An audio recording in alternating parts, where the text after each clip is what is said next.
All right, welcome back to Agency Journey. My name is Gray MacKenzie from Zen Pilot. This week, I've got the pleasure of bringing on Charlie Gaudet from Predictable Profits. He is the CEO there. We'll talk all about what it is, what it looks like, how he's working and serving agencies, and among his overall mix of clients. But Charlie, thanks for being here. Welcome to the podcast. It's a pleasure, my man. Thank you for having me. Can you give us kind of a quick summary? I love the name Predictable Profits. And, you got the .com, so you were in early. What is Predictable Profits? So, that's a great question. I think for many agencies and many entrepreneurs, this idea of growth is just really appealing and sexy. As you may already know, Gray, we've taken many companies over the Inc. 5000 fastest growing companies list, and that's what a lot of people want. But what they don't realize is that's only step one. The Kauffman Foundation ran a study, and they found that 66% of companies within 5 to 8 years of getting listed on the Inc. 5000 fastest growing companies list either shrunk in size, went out of business, or disadvantageously sold. And ultimately, they realized that, and I realized that growth isn't the ultimate goal, that it's sustainable growth. And that's really what Predictable Profits is about. It's not only how do you get on that growth tracks, but how do you maintain that year after year, month after month, and so forth. And that's really what Predictable Profits is all about. Yeah. You talk a little bit, I think the model that you have in terms of coaches working with clients, like how does the actual working relationship play out with Predictable Profits clients? So another really great question. We work with some of the smartest, hardest working entrepreneurs on the planet. We specialize in 7 and 8 figure companies. So it requires a totally different skill set than when you're working with either startup or even very early 7 figures. And there's a number of different frameworks that we use to create those, predictable profits and sustainable growth. But ultimately, we're focused on 3 core areas. We call it the OSI method. How do we optimize what you're currently doing? So you do more of what's already working well and less of what's not. And then we can systematize it. We systematize it so that you're getting things done with a lot less effort and with consistency and limiting variation. And then we go to innovation and create new firsts. Now that's sort of like, that's the underbelly and the foundation behind why we've been able to achieve so many extraordinary results. But for the average listener, they're saying, man, well, that's not really all that sexy. And I totally get it. And the framework that really tends to excite a lot more people is it comes in 3 steps. It's setup, sales, and then scale. And when you look at setup and you look at sales, setup is all about how do you create, capture, and nurture demand. Sales is how do you qualify, convert, and then continue to sell people again. If you have those 2 things, but you don't have the scale, which is about, having the right team, the right systems, the right KPIs and so forth, the right data to make decisions, you have a company that's far too dependent on you or far too dependent on certain people. If you have this setup and you've got really, really good setup, you have really, really strong marketing, and you have really good scale, but your sales is a little bit off, what you tend to notice is that you've got a lot more cycles of feast and famine. If you've got sales that are really dialed in and scale, but you don't have your setup dialed in, then your company's, it's just not growing fast enough and so forth. So that tends to resonate with a lot more people, especially if they're asking themselves, why is my company not growing any faster? Or some months are feast or famine. How do we bring more predictability on the revenue? The third one is just the company's too dependent on me. How do we scale? And that's where 19 out of 20 agencies will look back and be like, man, you know what? All 3 of those are pretty much relevant to me. Right. I think both frameworks, I think OSI and the setup, sales, and scale, both frameworks are helpful. I think what's cool about your business is you get to see just a lot. I mean, similar to our business, I can get to see a lot of agencies. You don't exclusively work with agencies, so you get a wider bucket out there. But when you think of the agencies who you're working with, and obviously we got at least one shared client who's had a ton of success working with you. Not that there's other agencies, that there's only one agency that I know for sure is working with us. That made it sound like we've got a whole pile of agencies and one has had success. But what is what are the commonalities in terms of like what are the growth opportunities agencies are leaving on the table and need to get right? Or is there a commonality that you see between the folks who you're looking at and talking to inside of that framework where it's like, hey, here's here's kind of the quick wins, the low hanging fruit? If you had to guess right now, how would you say the vast majority of agencies are getting all their business right now? From what channel? It's all referral and word of mouth, right? Word of mouth and referrals. And would you agree that it's very, very difficult to scale word of mouth and referrals? 100%. Yeah. And so right off the bat, when we talked about that model, the setup, the scale, and sales, when we talked about that model, the setup is oftentimes a huge opportunity because their entire agency is dependent on word of mouth and referrals. And then when we look at what about the sales side, more often than not, you find out that the CEO or the founder is responsible for the vast majority of the sales. That means that if the founder wants to go off on vacation, sales are going to come to a screeching halt because the founder is the only one that can close.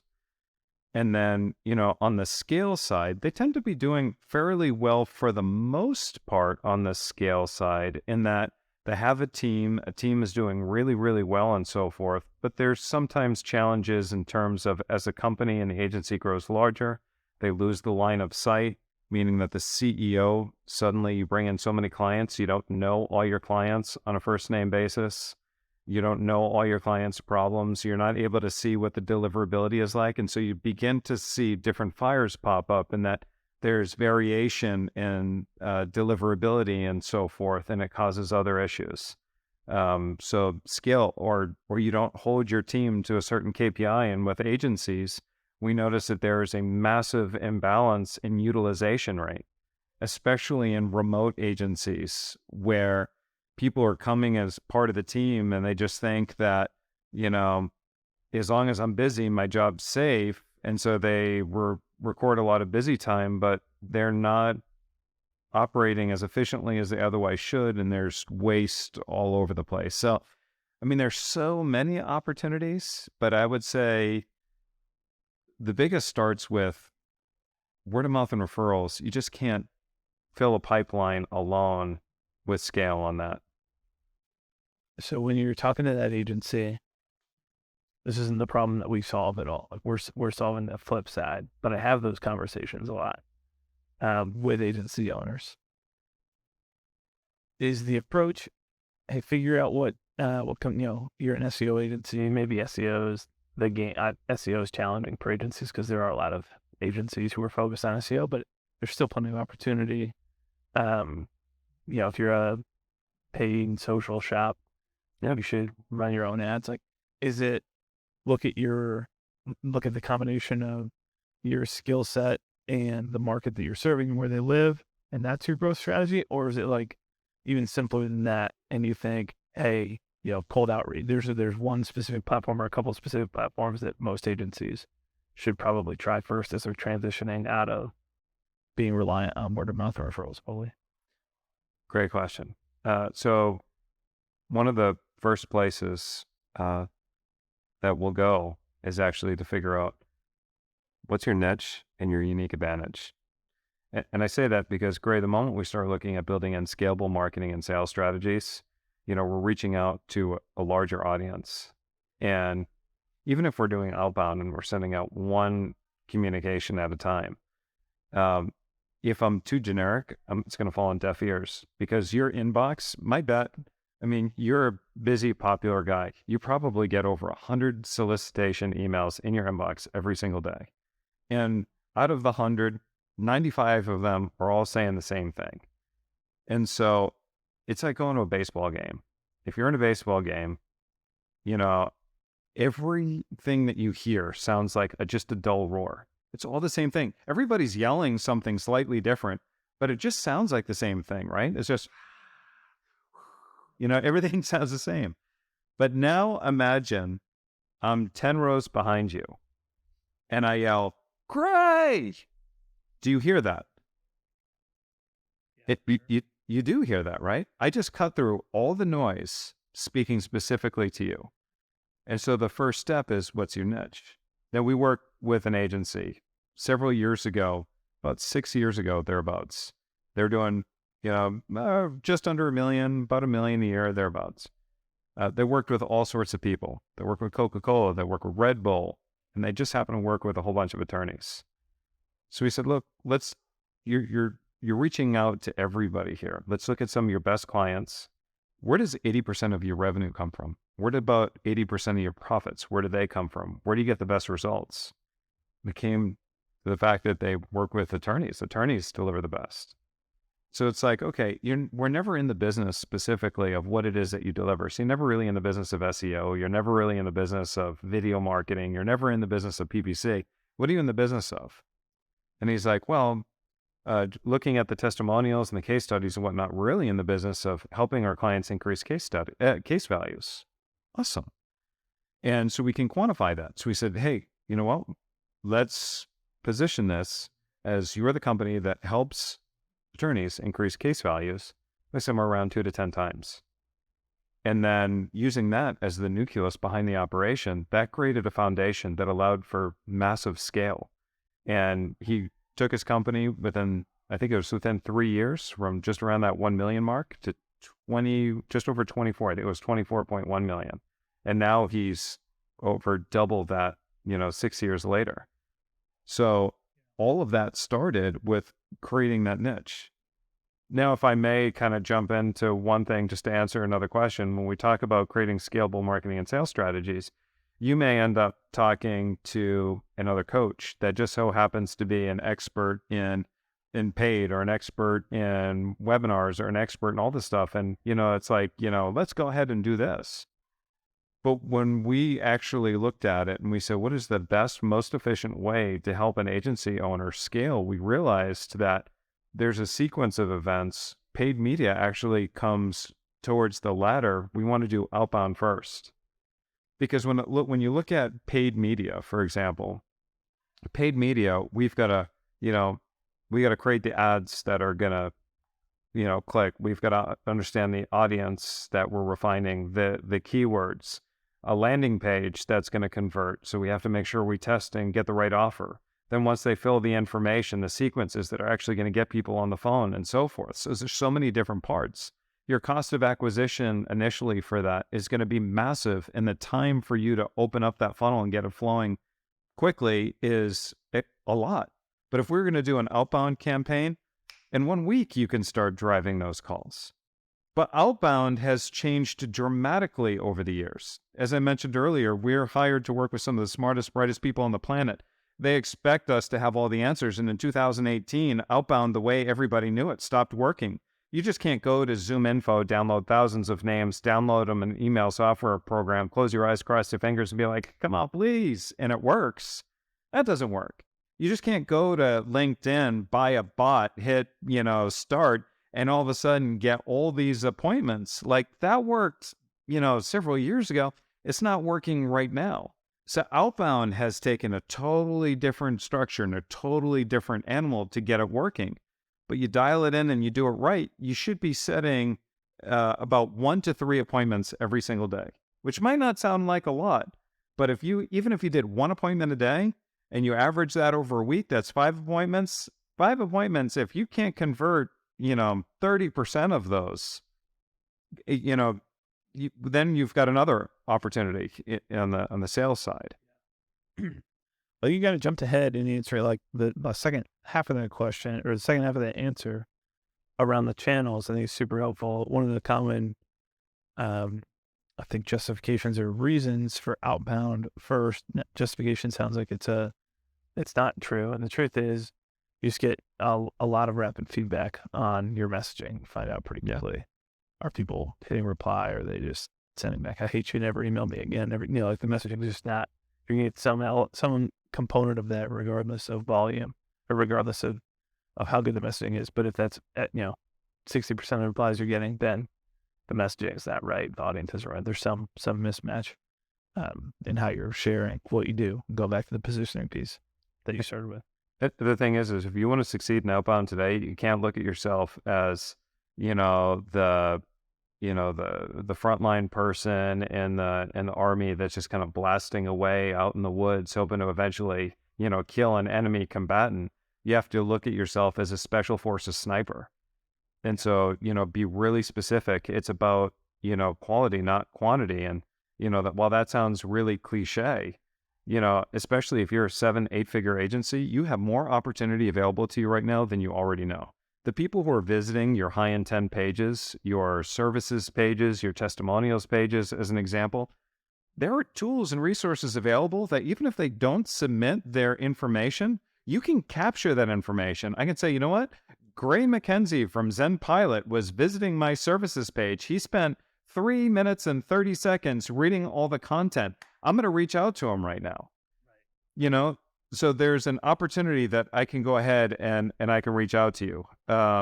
There's opportunities where you could do market research reports and deliver, real value to people. And so engage in a conversation differently and so many other ways. Outbound is not a strategy. Outbound is a category, just like inbound is a category, and there's a whole bunch of strategies.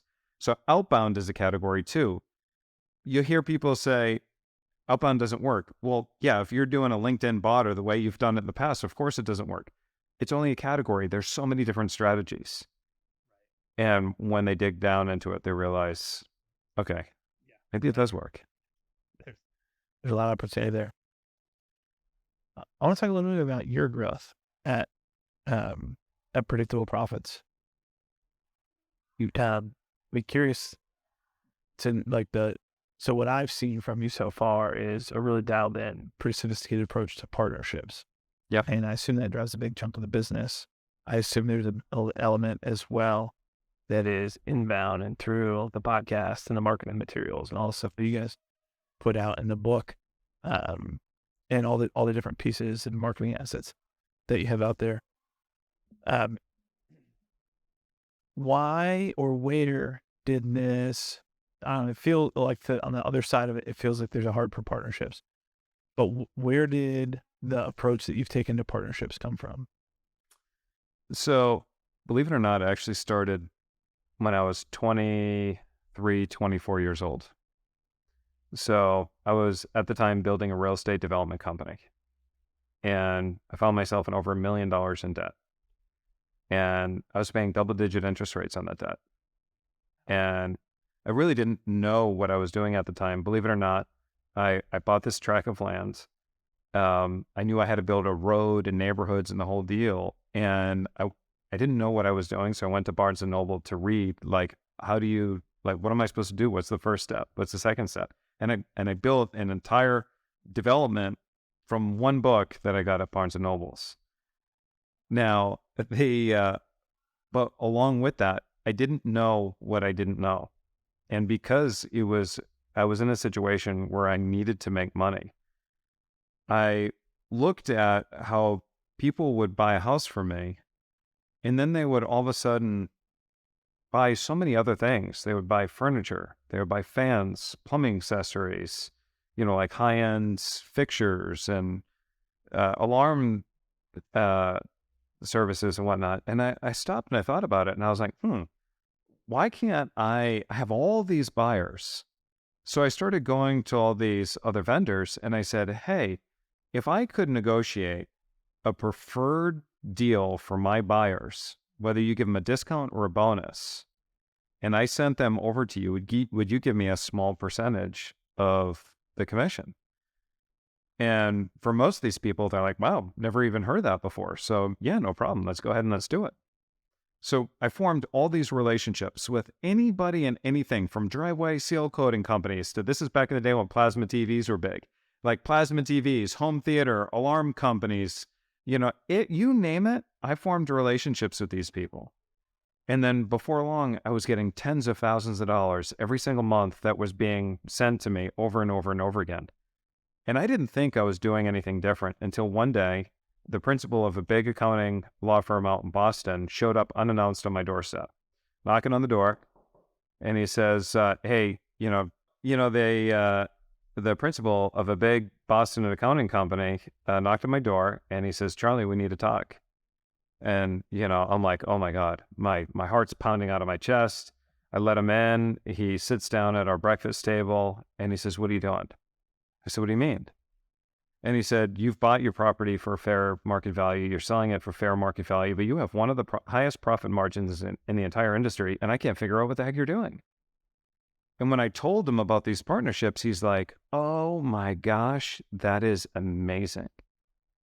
And then from there, I started looking at all these other ways that we can form partnerships. And then in the business now with Predictable Profits, looking at ways to form partnerships that are what we call triple win. So it'd be totally different if it was, hey, Gray, let's form a partnership and we'll form a partnership. You send me all your clients and I'm going to go ahead and give you a commission. Because what that does is that means that I win, I get a client, you win because you get a commission, but your client loses because they didn't get anything special out of the deal. And then there's questions about, did you only refer them to me because you have some sort of commission relationship or whatever that might be?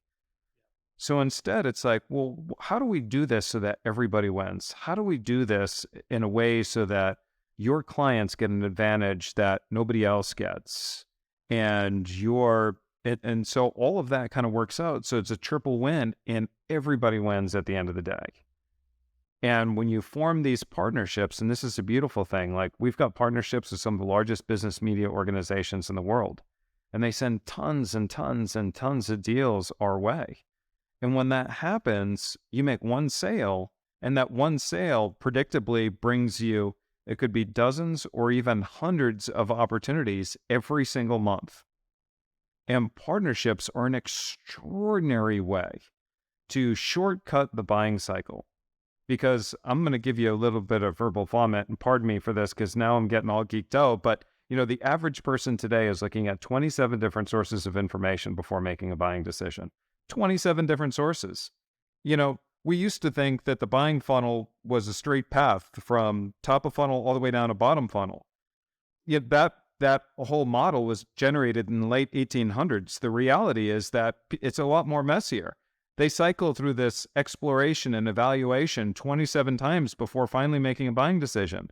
When you have a partnership that says, hey, look, we've properly vetted these people so we can align ourselves with them. We recommend you checking them out.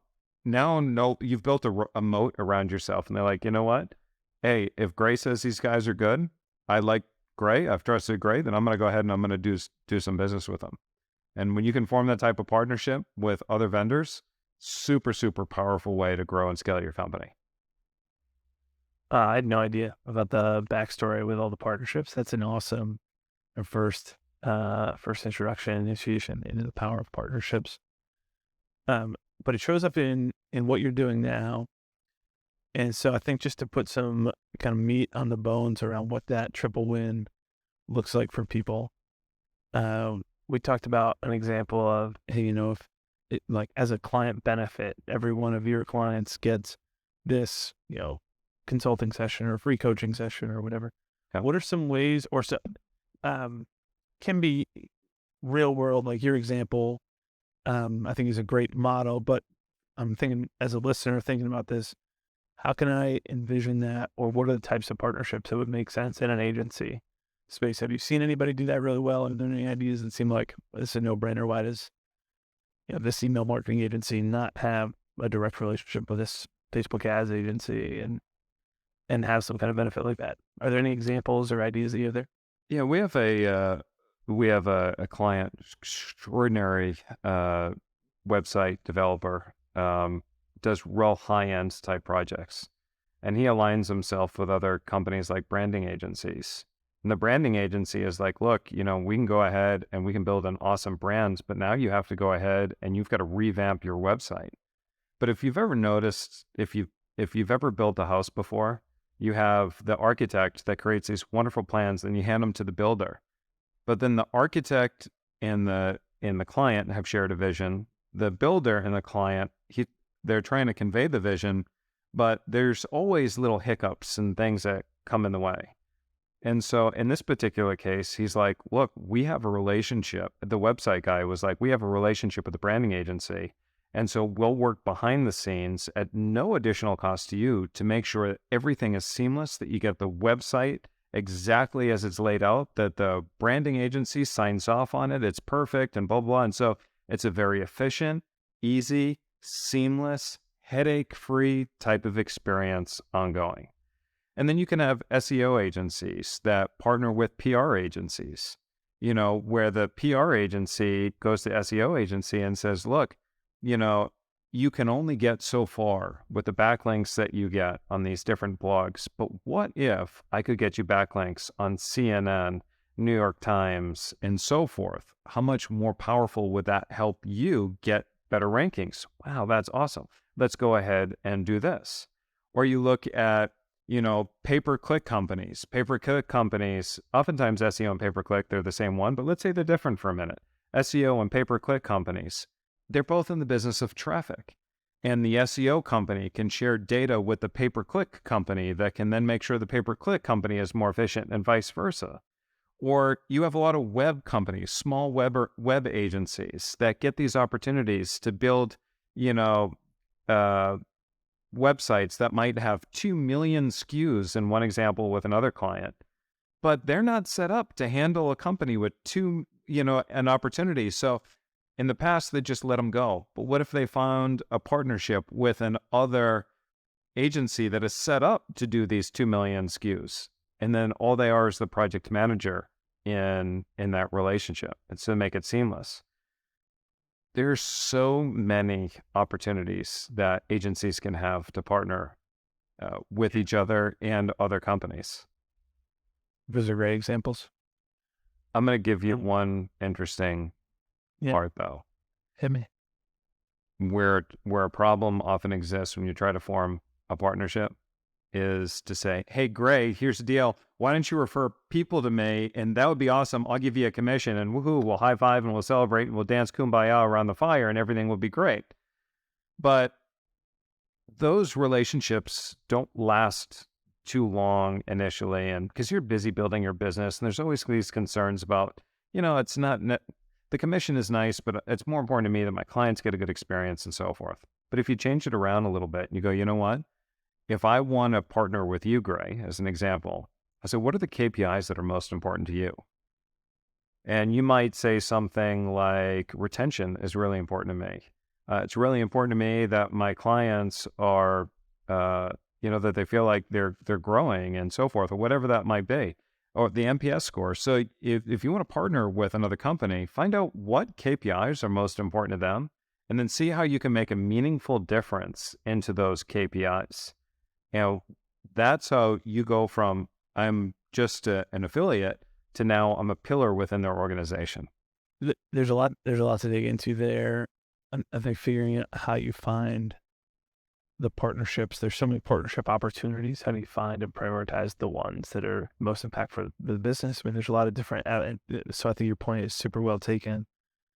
That the short term, shoot me 10% of this client's revenue for one month. That's kind of as far as it goes, but there's no real business integration or impact beyond it.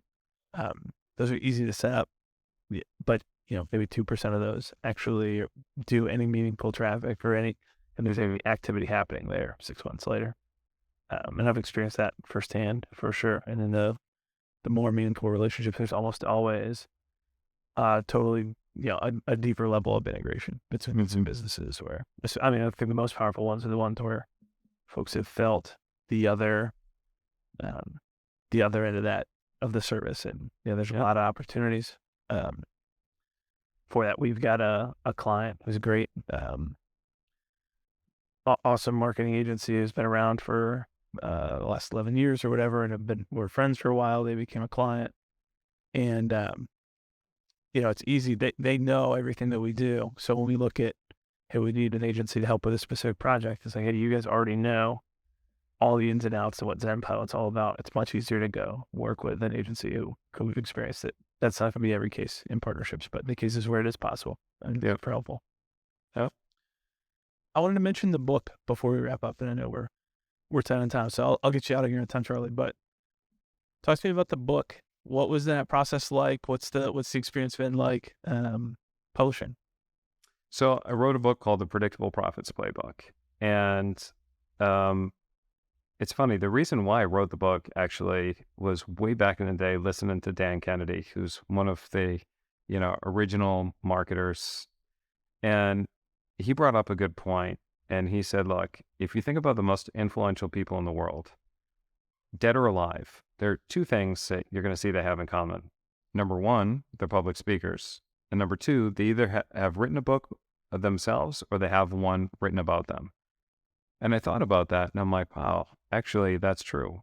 Even, Jesus Christ has the Bible and was a public speaker, and, Richard Branson speaks on stage all the time and he's got a book, and it doesn't matter. Warren Buffett, same thing. Anybody you can think about, all these people, And so I'm like, wow. So I always knew that it was something that I needed to do. And so I went ahead and I created a book. In the spirit of transparency, I hired a ghostwriter. And I hired a ghostwriter that would interview me and pull all my content out of me. Then went through the editor, and I ended up publishing on a hybrid. So even though I did have an agent that would be willing to publish it on a traditional platform, the agent actually suggested it would probably be best for me to control it and do more of a hybrid self-publishing, because the purpose was not to get rich off the book. The purpose was to use it as a means of almost pre-selling, for that matter. So when somebody reads the book, they read the book and they're like, oh, I now understand and I'm indoctrinated in the ways that you think, and then it helps to convert into clients. There are so many times I may talk to somebody and they go, oh, I talked to somebody who did this, that. I go, you know what? I can't disagree with that. They're right. In fact, I wrote the book on it. Here you go. And they're like, wait, what? And then they become a client. Or, there was a situation where I got called by one of a large association, and they said, hey, would like you to come speak to my group. And I said, no problem. Would it be okay if I mentioned my book? They go, wait, you have a book? I go, yeah, I do. They said, let me call you right back. And they called me back. I go, would like to have you keynote, because now it's different now that I have a book. And so I keynoted and I shared the stage with the former CMO of Harley Davidson, which is really cool, but only because I had the book. And then the press, it's so much easier to get press when you can be promoted as an author rather than promoted as a CEO. So there's so many different things. I do highly recommend it. It's not only a great lead gen tool, it's a great pre-selling tool. It's an awesome positioning tool. It opens many doors. Yeah. That's amazing. I mean, selfishly, I'm interested. I'm get this outline for a book called The Profitable Agency Operator that's been sitting, slowly getting like hacked at every couple weeks or whatever over the last 6 months. And I think the ghostwriter approach just makes a ton of sense to actually get something out the door. Yeah. Do you have any feedback? I'm sure I'm not the only person who would listen to this and think, oh man, I got to know what worked or didn't work. At least for me, the fear of the ghostwriter is I'm going to give them all this stuff. It's all going to, it's going to be 90% garbage with like 10% the gold nuggets. And I just hope that they put it in the right order and get it together the way that I want. When you look back at the book, did it feel like it came out, hey, this is how I wanted it organized, this is the right thing? Or did it are anything that I should learn from your process or we should learn from your process and do differently if we engage with the ghostwriter? So great question. The mistake people often make is they feel like they need to get everything that they've ever learned all out on paper and put it out in a book. But if you look at the best-selling books out there, they usually focus on one big idea, and they write the book on that one big idea. And so you can create multiple different books, and that's okay, but focus on one big idea at a time. Then the ghostwriter is, when I hired the ghostwriter, I actually hired several at once, and I said, I want you to write the first chapter. And so, or the first few pages, it's been a little while, say first chapter. And then from there, I found the ghostwriter that I wanted, because I needed somebody who would understand my voice and go that way. So then we went ahead and moved forward. Now, the book originally was probably somewhere close to about 350 pages, but it was the editor that turned around and said, no, we're going to take this chapter, put it here, we're going to do this, we're going to do this. And they kind of ripped it all apart and made it, all nice and whatnot. And so that was great. Now, all that being said, I had a wonderful experience and we did really, really great. There's many different resources and tools that are available. There's a company out there called Scribe Media. And I'm working on a revision of my book right now, and I hired a company called Scribe. And Scribe has done tremendous work. And they've when we talk about partnerships and trying to make things easy, well, they have the editors, the ghostwriters, the publishers, everything all under one roof. So they make life a little bit easier. And just by the way everything is priced, and because it's under one roof, they do it in a way that's more cost efficient than the way that I wrote my book originally, hiring all these different pieces. And we're able to do it faster. So I'd say Scribe Media. Javon, who's a CEO, I've managed to talk with him a few times. Brilliant dude, great guy. They do great work, super committed to getting things done. If that was ever something that you were interested in, I'm happy to provide you with an introduction over those guys. They tend to treat our people really, really well. So this is what I'm talking about. Partnerships are at the heart. It's all over the place. You can't get away from it. Well, here's the beautiful thing about it, right? Is it's like, when you have a partnership and you bring people to them consistently. This was another relationship that I had with somebody else previously, is that when I bring people to them, in this particular case, the client actually, it was a bad match with the referral partner, and they didn't have a good relationship. And so at that point, the referral partner said, oh man, I have to find a way to make this right, because if I don't make this right, Charlie's going to stop referring people to us. And that's a big problem. And so they found ways to make it right. And now everybody's happy.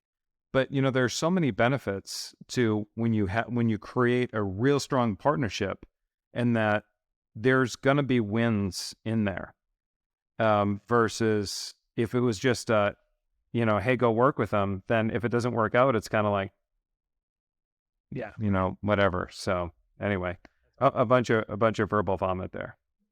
I love it. Well, this has been great. We're at time, so I want to wrap up here. Book, website, where should we point people, Charlie? Predictableprofits.com will be in the show notes, and obviously we'll link up the book. But is there anywhere else that you want to point people or send them to?